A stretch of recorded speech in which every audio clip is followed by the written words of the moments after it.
Hey guys, we're in for a treat today. We're here with Sean. He's going to be telling us all about real estate photos, and his company is Portneuf Valley Photos. Let's go ahead and get started here. How's it going, everyone? Yeah, so you primarily do real estate photos, or do you do other kinds like headshots, or what is it exactly like? Do you have just a profession of just real estate photos? I just focus primarily on real estate photography. There's so much to it that I devote my time and energy to real estate photography. You're actually, what's kind of cool about this, it's turned around so much, because the thing about it is, the whole reason why I bought the camera equipment, everything that I bought, is thanks to Sean, because I was guilty of taking photos myself, and before I had any camera equipment, I was the one that you'd take a picture with your phone and think that it was good enough quality. Well, we'll get into that, but anyways, long story short, I actually had a nicer home, and I contacted Sean here, and he took these pictures, and he had all these lighting and all this stuff, and I was like, is that really necessary? And once I got the photos, my mind was blown on the quality of it, because the thing about it is they were true pictures. They weren't over edited or anything like that, but it showed exactly how good the home was. When I was taking them, you would get a portion of this room and a portion of that. He was actually being able to get the full thing. And maybe explain a little bit why you feel like photos, like a real estate photographer, is actually important. Well, real estate photography is, capturing a space, a residence, commercial space, in its most attractive and most appealing views. And, you want to keep it realistic looking. The photos aren't for artistic value per se, but they're to market and promote a listing. Yeah, and I think this is just my personal opinion on this. Okay, everyone knows interest rates are high, right? I mean, that's just the way it is, right? I mean, are they high compared to what they have been in the past? No, but we were so accustomed to seeing 3.5% for so long. We were so spoiled that, yeah, you could just put a house on the market and it would sell, because there was such a demand pent up for sellers to be able to just put it on there, and every buyer, they just needed a place to live, so they'd buy it. So you were still busy at that time, I know, because I was using you for a few years now. But the thing about it is a lot of times you could get away with taking these photos with just say your camera, or not using the proper lighting, anything like that, because lighting makes such a difference, Sure, sure. But on that, now that the interest rates have changed, it's of the utmost importance to put your best foot forward. And I think that's kind of what professional photography does. You're putting your best foot forward. Yes. And with that, you only get the first chance once. Like, how are people seeing your houses, right? It can be on a number of platforms and stuff, but it all boils down to where you're getting the information from. As they say, and I'm sure you've heard this let's say more than a thousand times, a picture's worth 1,000 words, right? Yes, for sure. So think about that. What 1,000 words do you want your house to say? It's honestly what the case is. Like, is it going to showcase that it's kind of dirty, cluttered, or is it pristine and clean? And let's get into that about kind of getting a house. And now then, like, I understand how important it is, and we'll get into that detail, but what's some of the checklists as far as like, what does a person have to do to get their house ready for photos? Because you get one shot on that too. Yes. It's very important, and it's very helpful to have a pre-photo shoot checklist, and it's a list of items that the homeowner and agents do help on those also. But cleaning and decluttering the home helps present the home for the photos in a more pleasant view, more appealing. Less clutter makes the space look more welcoming, more inviting. What do you mean by like declutter? Like, are you saying like an aspect of like, I shouldn't have to have my dishes done? Or do you mean like actually like maybe make it feel more open in the aspect like, okay, maybe we have too much furniture in here, or a ton of plants, or what do you excess furniture and plants can contribute to it, to tightening up the space. But like you want to keep the counters clean in the kitchen and the bathroom. You want personal objects like shampoo and toothbrushes hidden and put away. Pet objects like watering bowls, kennels. Not everybody loves to have an animal in there. But they take up space, and they take away from showing the view of the home itself. Rather, you're looking at all the objects in the room. You know, one thing, I know it's silly, but one of the things that I see that it's just like, I've literally called other agents on this, and I can't say that I haven't been guilty of this before too, but I go back and take the shot again, is leaving the toilet seat up. Yes, that's rule number one in real estate photography. Put the toilet seat down. Yeah, and you do see them occasionally. I've been guilty of it, but I never put it on online. I look through my photos first and be like, well, we're going back, take a picture of that one. So that's super good. One of the things I have a hard time understanding is why would a person want to just take their own photos compared to a professional? Like, could you think of any other reason besides just trying to be a little bit tight with money and thinking that it's still going to sell? Well, you know, a professional photographer has, you know, there's training involved and equipment, of course, high quality cameras and lenses, and then you got lighting gear, and then of course the editing and which you're super processing. good at, by the way. I appreciate that. Thank you. Editing's one of my favorite parts of the whole process, and that's where I started in real estate photography, was editing for my brother. Yeah, that's super cool, because editing, it's just like anything.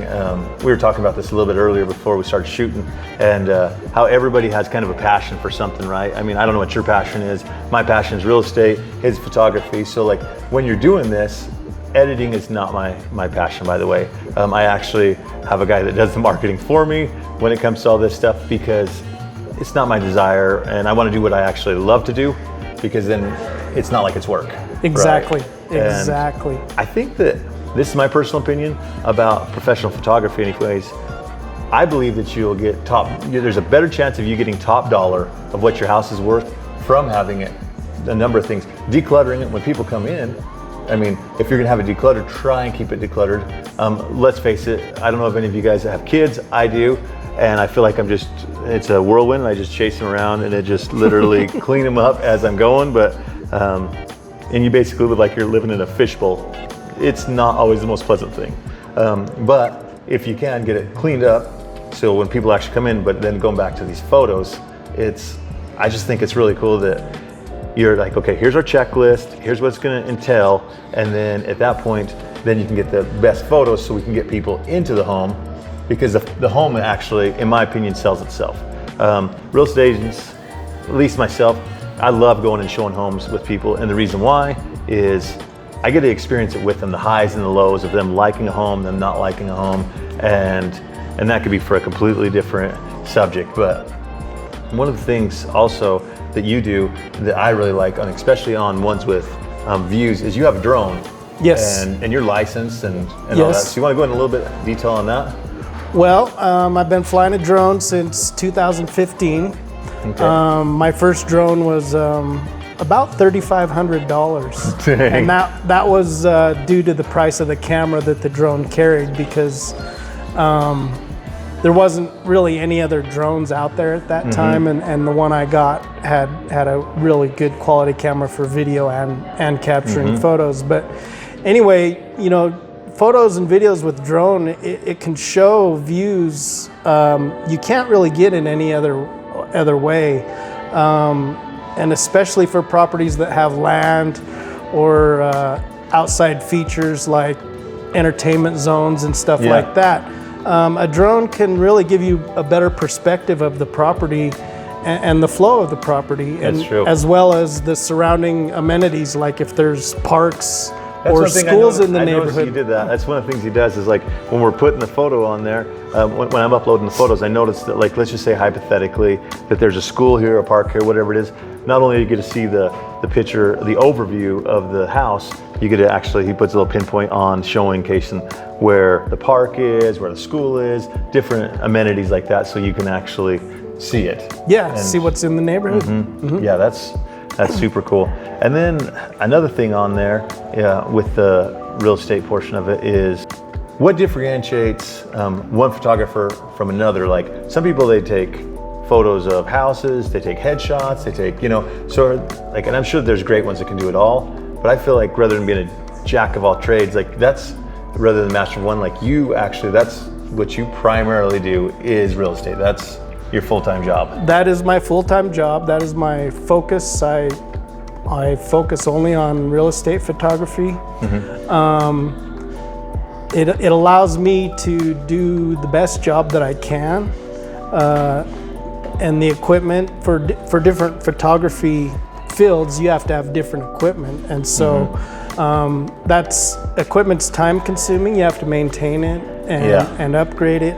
So I specialize in real estate photography. I went to school in architecture, visual arts, and graphic arts.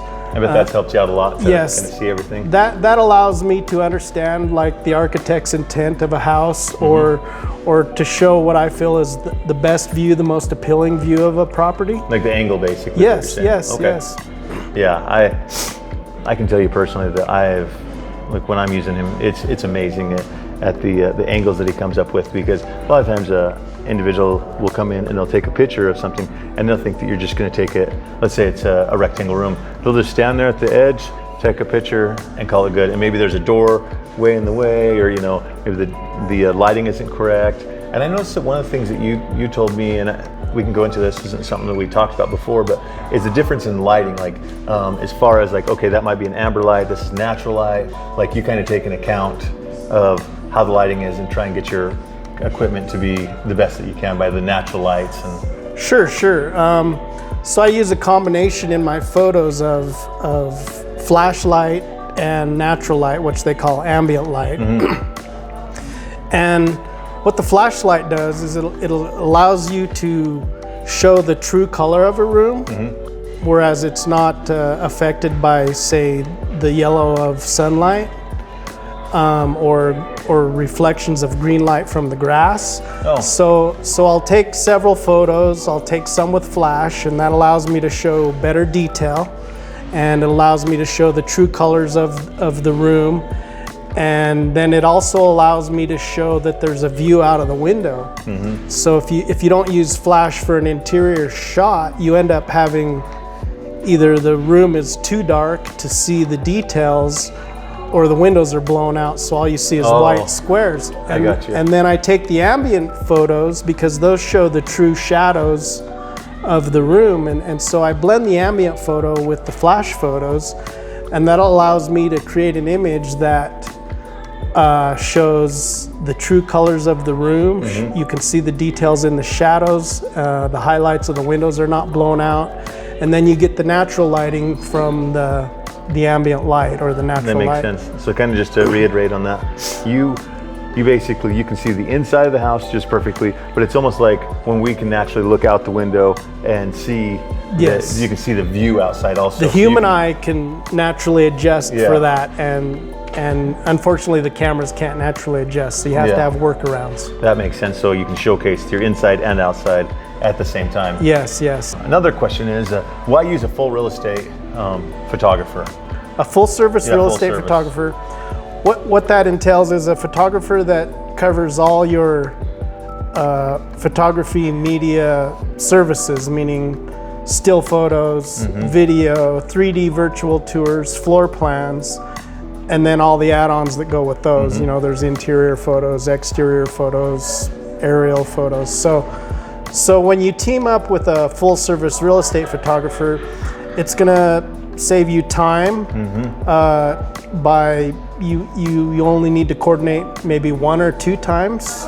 One phone call, get your photo shoot set up, and then you become familiar with the workflow of the photographer, so you can work together as a team, and you're familiar with how the photographer starts and ends the shoots, and how you're going to get your finished products.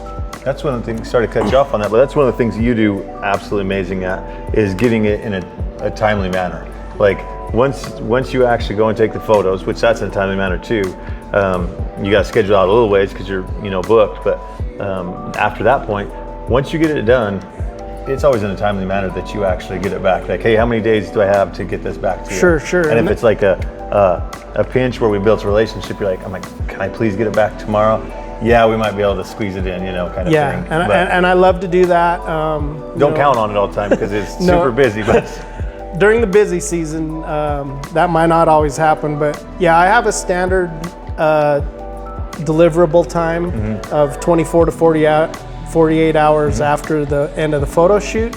But most of the time I probably get my deliverables done within 24 hours, and I try to get them sooner. And then of course, if there's special requests, I'm definitely happy to work with the realtor. Yeah, for sure. For sure. Well, I think we pretty much covered everything. I really appreciate you coming down and actually taking the time to do this. This is Zac Davis with Silvercreek Realty Group, and we actually were able to come down here and take all this at Glean. We came down, got a coffee. It's super good. You should come down and give it a try. And once again, thanks, Sean. Thank you, Zach. Appreciate it. Yeah, appreciate it. Thanks, guys. Okay, that's it. Cut. One way or another, you're out of here.